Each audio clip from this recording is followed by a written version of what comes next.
Ja, nu kommer Søren Antoft, kemiverksfrøyngur, at greie fram skiftet fra fjærhita til hitapumpen. Inn i klimahusen og luftskiftet og komfort. Ja, gjør det. Hej. Jeg skal regne ikke gjøre det så teknisk som det har været i og til. Takk på munnen. Ha? Ja. Bedre her? Ja. Jeg heter Søren Antoft. Jeg er underviser og sætter. Jeg har haft bildene her så.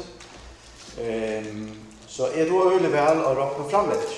Men jeg har valgt at jeg har fremløbet om hvordan gænger det så? Hvordan rikker det? Hvad er det muligt røgnet det? Onklen veit kanskje hvad det har sagt i hans modmælesbold til fjærhitterfældet. Og jeg var rymligt trøtt af at sige det samme som Markus siger vi, at man vidste onklen tog hvad tingene koster og hvad der bragte i fremtiden, og man følte at man var fænker i en sådan politisk skibang. Så jeg røgnet at få mig læse af tog, og heldigvis 2022, der skriver Torshavn og kommuner, at man kan godt vælge sig at få en øvelse grønne årskoløjsen til huset. Det vil sige, at nu var det ikke bindet, når man skulle det her, hvor fjærhittermøg. Og så kom det ved, at ja, men du skal beholde materen og blive ved at betale mater og alt. Og jeg vil så aflevere han den her mater, og jeg betaler ikke mater og alt. Så der er til. Men hvordan er det så? Og hvordan gør det alt det her? Jo, serveren at jeg skifter i vinter, og så bliver huset fortaget. Begynder få fugt og fiskehat, og man følte vel, at indluftet var ikke god. Sommeren, stoven blev alt for højt, og det var kaldt i chatleren, her var ikke kilo. Jeg fandt ud af, at jeg måtte have mine luftskiber. Så jeg får kanda, hvad koster en sådan luftskiber? Og men jeg holdt ved at kanda, hvad koster luftskiberen, så kommer fjærhitterfældet i bænker dit og siger, at hitepumpen er færdig. Eller hittesystemet er færdigt, jeg skal købe en nyt hitteskiben. Så det vil sige, at jeg stod ved og skulle have udrøsler for, ja, der kommer her. Jeg skulle bruge gode 90.000 kroner på fjærhitter og ventilation i huset. Og jeg valgte så i stedet for at købe en sådan Nilan hittepumper, som koster 150.000. Altså en ægger udløb på 60.000 kroner. Og i hitterbager, nu er det alt hit elvi. Men der er jeg færdig fra et årsforbrug på 115 kWh per færdigmeter om året. Altså et rymeligt fornuftigt hus. Det rykker her som året ved 35 kWh om året. Og det er så i hvert 2 år, som jeg var kost. Der kan man her så tøl og holde det op mod hinanden, så det er det altså en seasonal COP, altså hver færd at købe 1 kWh, så får jeg 3,3 kWh af hitte i huset, og man ser man bare her så tøl. Og så er det der ved pengepunkten og slipper fra fjærhitter. Jeg får fra at bruge omleje i medialivet, ja, fra 2013 og frem til at skifte, der har jeg brugt i medial 21.105 kroner om året, til at nu bruger jeg omleje 20.513 kroner om året. Og der vi fører så, er at har der anlæg for at betale sig højt inden for 5,3 år. Aderne der, så sparer vi 11.000 om året, så får jeg købe noget bil ret.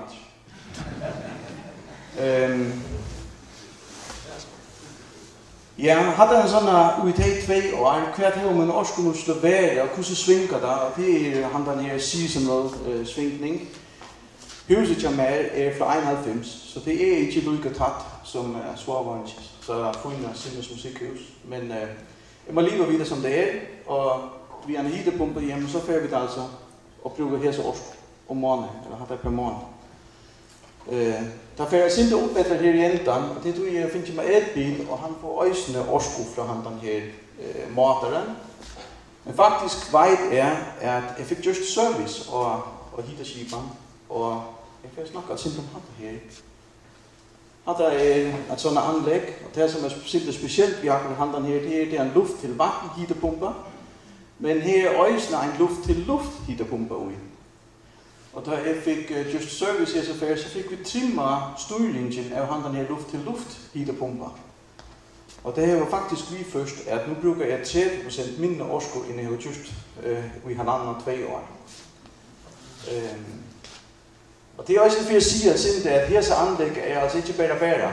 Altså, jeg har lige i 8 år, og jeg var undervist i 12 år, og jeg duer ikke have det her, så jeg spørger færdig.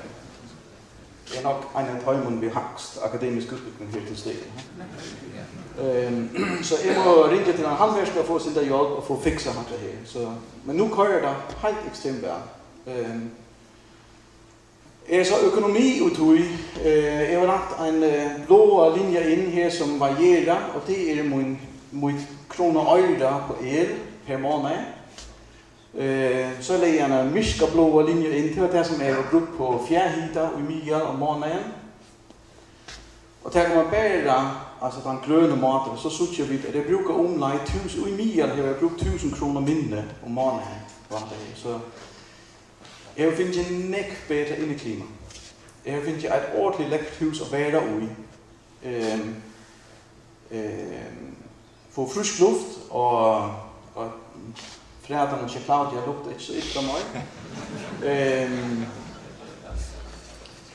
Det blev sundere at være ude. Det har det vi får højere symptom på et tidspunkt. Det blev ikke sundere at være ude. Ja, og så spørger man også en penge. Så har der kan absolut anbefales. Når man får ind og higge efter sådan et anlæg, og man skal lære sig at sinte termodynamik, så får man sådan en fine kurver, som fortæller sinte om hvad der månen mellem indendure og udendure temperaturer, og hvad i kemiværkfrøgemål, der siger vi, hvad er den drivende mæge, som skal til for at få det her. Og det er jo sjovt nok ved temperaturmåner, og så den orsko, man kører ind i anlæg. Desto kaldere det er, desto mere orsko skal man bruge. Desto større måner er mellem det, som man hitter og køler, desto mere orsko skal man bruge, desto rinkere CO2 får man. Og har det så trøden fra handen her, men har der forklaringen på, hvor der løser sig til med at få trimmet luftskiberne. Så desto bedre luftskiberne er herude, desto bedre COP herude findes. Så 3,3 det er det, som han herude været, og vi stander her om et år, så håber jeg, at han naskes til fulde. Det er sådan en ordentlig tuskere slide her. Og der er hvilende, som man ser ved engelske temperaturer. Anlægget er statueret til at have en SCOP på 5,1. Kunne I få et der? Og har der akkurat der, som man skal ansætte, når man først og køber sådan en anlæg. Ødfærd fortæller dig, hvad disse anlæg kan levere. Man får budgettere, vi har det her, snakker vi bankerrådgiveren, og så finder man der, at der passer ikke i væveret. Og så stander man andre i loft, et løsning, så har man godt steg, så man hører lov at betale ryggen. Men Jamal betyder har det her, er at her er en fremløbstemperatur på 45 grader Celsius. Vil han dernede? Overvast. Okay. Nej, jo her er det. Her er en fremløbstemperatur til radiatorerne på 45 grader. Men så har vi brugt 40 kWh per døgn af en sådan hårdvætter stærk. Når jeg mindre til 35, så bruger jeg 28 kWh per døgn. Så det vil sige, at hver ferie kan mindre om fremløbstemperaturen, desto udlærer eller hitter huset til mig. Vi har haft superlægger, vi har holdt særlig tjattleren højt om værdene. Og det er jo også vi, at sådan et gammelt hus er ikke just vi radiatorer, som høster sig til et sådan system. Så der må man også tage vi i umflygtigene, som man agter sig. Og det er sådan, jeg kan sige her.